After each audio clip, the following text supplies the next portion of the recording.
जो आनंद ले रहे हैं और हर एक के भाव हर किसी ने जो सुने तो एक वही मैसेज जो युगों युगों से संतों ने दिया कि ये एक ही कलाकार की पूरी सृष्टि, चाहे देखने में अलग अलग हैं सब, एक स्वभाव सबका अलग अलग, खाना पीना अलग अलग, फिर भी ये जो एक कॉमन थ्रेड है वो यही परमात्मा, ये सत्य, और जो ये नो वन बी वन का भी संदेश साथ ही कि ये जो यात्रा है, जो एक को जानकर एक होने वाली बात, ये एकत्व की बात है, ये वननेस की बात है कि कैसे ये जीवन में हर कोई जहाँ एक बैकग्राउंड चाहे जो भी हो, कहीं से भी आ रहे हों, पर ये जब परमात्मा जीवन में आ जाता है, ये ब्रह्म ज्ञान से इस परमात्मा को हर समय 24 घंटे अपने अंग संग देख के दिल में एहसास इसका कर सकते हैं, तो ये आत्मा और परमात्मा का मिलन, ये एकत्व हो जाता है। और इस एकत्व के बाद हर किसी से एक हो जाना संभव हो जाता है, बहुत ही स्वाभाविक हो जाता है, बहुत ही नेचुरली हर किसी के लिए मन में प्यार आ जाता है, आदर सत्कार आ जाता है, कोई दूसरा अपने से अलग लगता ही नहीं, सभी में एक ये ही परमात्मा दिखता है। तो ये ऊपरी रूप अलग अलग हो सकते हैं, जैसे अभी भी हम थिएटर में हैं जहाँ प्लेस को एक्ट करते होंगे, और कैसे उसमें चाहे कोई एक ऑस्ट्रेलियन पर्सन होगा वो एक्टिंग कोई ब्रिटिश पर्सन की भी कर सकते हैं वो, और कोई रूप अपना धारण कर सकते हैं, पर ये जितनी देर के लिए वो एक्टिंग करनी है उतनी देर के लिए चाहे वो अपने आप को वैसे प्रदर्शित कर भी लें किसी और की तरह, पर स्टेज से उतरते ही वो तो वही इंसान है, चाहे वो स्टेज पे चढ़ के भी किसी और नाम से थे, पर असल जीवन में तो कुछ और ही है। उसी तरह एक हम अपने जीवन में भी देखें तो चाहे ये रूप रंग आकार पैदाइश कहीं का भी बैकग्राउंड हमारा हो,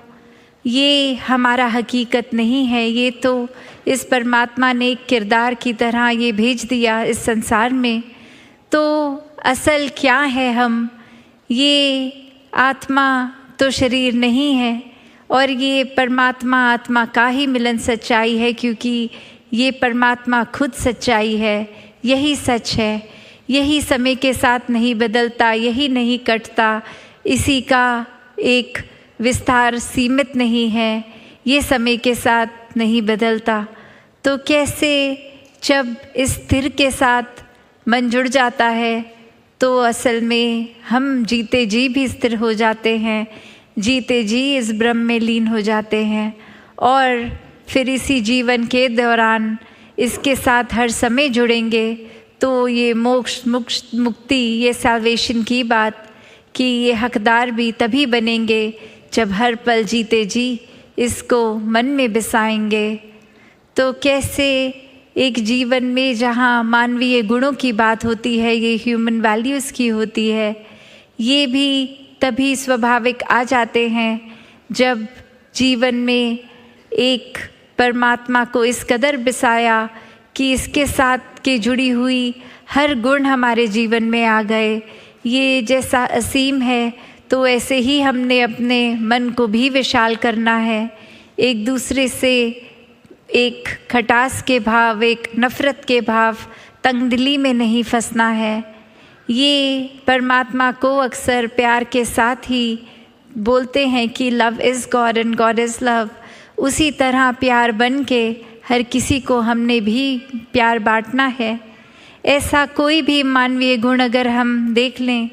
वो उत्पन्न इस परमात्मा से ही है,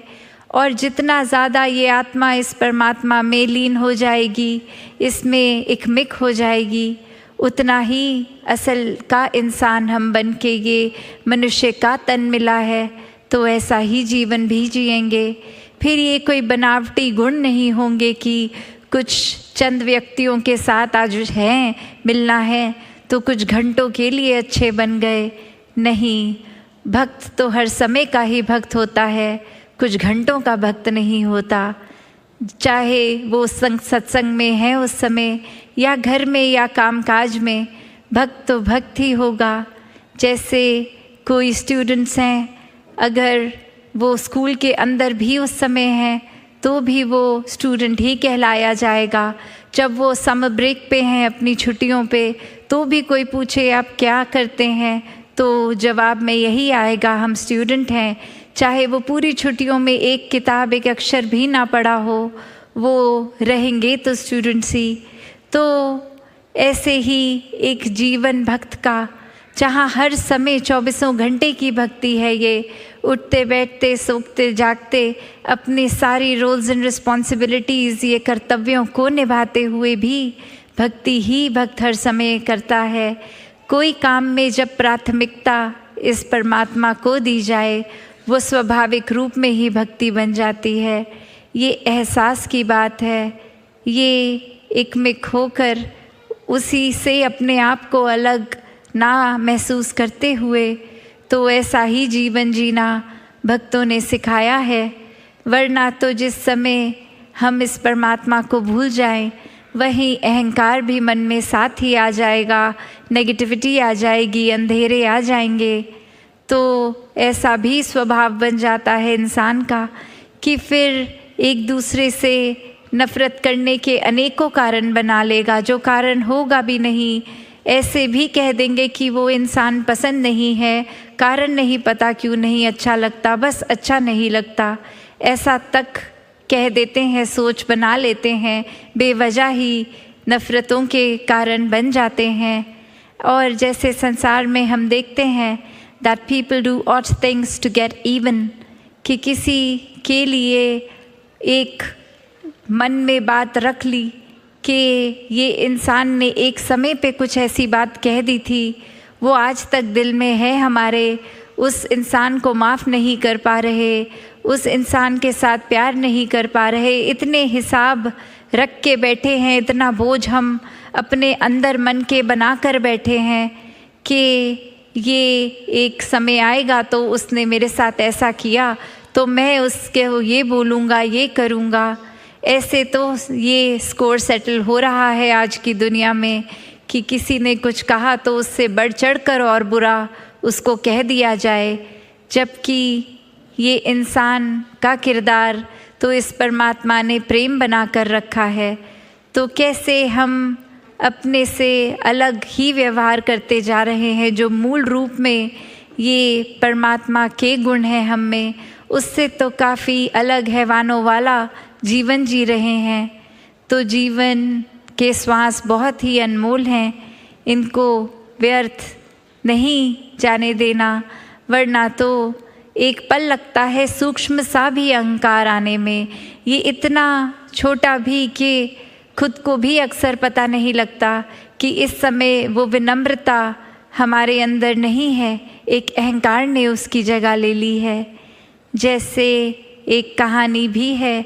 जहाँ एक इंसान अपने गुरु के पास, पहले उनके बचपन में उनके शिष्य होते हैं और फिर कामकाज किसी और शहर में करके बहुत ही धन दौलत कमाकर फिर अपने एक गुरु के पास आते हैं कि अब तो वो क्षमता आ गई है कि सेवा की जाए और कुछ दान दिया जाए। और फिर आते हैं और अब आके बहुत ही वो नामी उपाधि भी लग जाती है, तो दरवाजे पे जो खड़े होते हैं सेवादार, उनको नाम लिख के देते हैं अपना कि ये डॉक्टर, ये जो भी अपनी उपाधि लगाकर अपने नाम के साथ, और कहते हैं गुरुजी को दे दीजिए। वो जब ये नाम देखेंगे वो पहचान देंगे कि मैं ही हूँ और अंदर आने को कहेंगे। और वो सेवक जाकर गुरु को देता है, पर गुरु कहता है मैं नहीं जानता ये कौन है।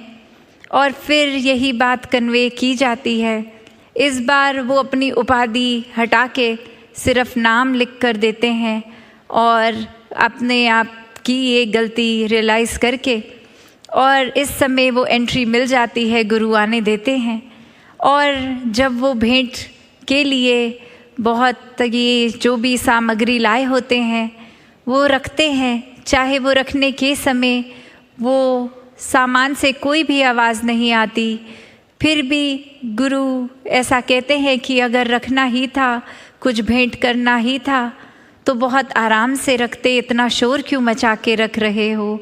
और अब वो व्यक्ति सोच में कि मैंने तो कोई शोर ही नहीं किया, बहुत आराम से, तो गुरु समझाते हैं कि ये अहंकार के शोर की बात है, कि ये कोई आस्था मन में ऐसी नहीं लेके आए हो कि कुछ एक समर्पित भाव से कि परमात्मा की दी गई दात है और इसको सेवा में लगाना है,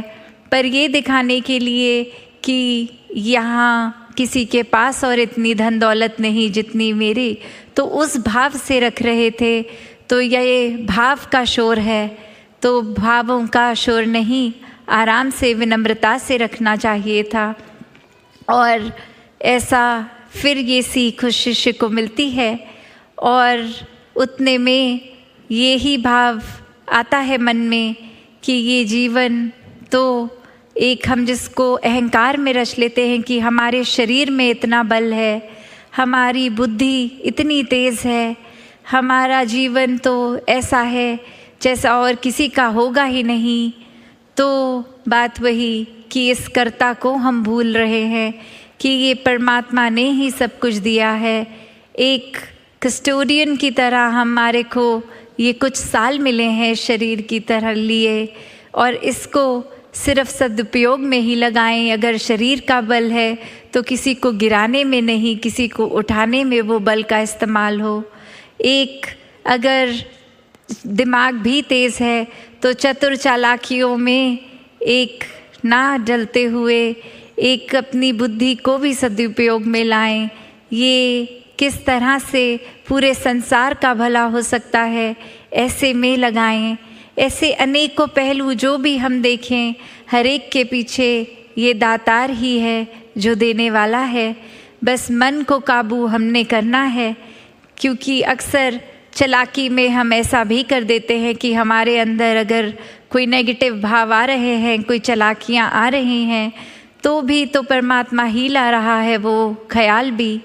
तो बात वही कि यहाँ फिर हम समर्पित भाव भी नहीं रख रहे, यहाँ तो सिर्फ एक ऐसी ढाल बना के बैठे हैं कि हम कुछ भी गलत कर लें और नाम इस परमात्मा का लगा देंगे।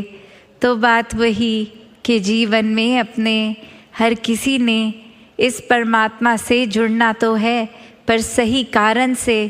कोई लालच से नहीं, कोई इस वजह से नहीं कि परमात्मा से जुड़ेंगे तो उसके बदले जीवन संवर जाएगा, जीवन में उपलब्धियां आ जाएंगी, धन दौलत आ जाएगा, शरीर ठीक रहेगा।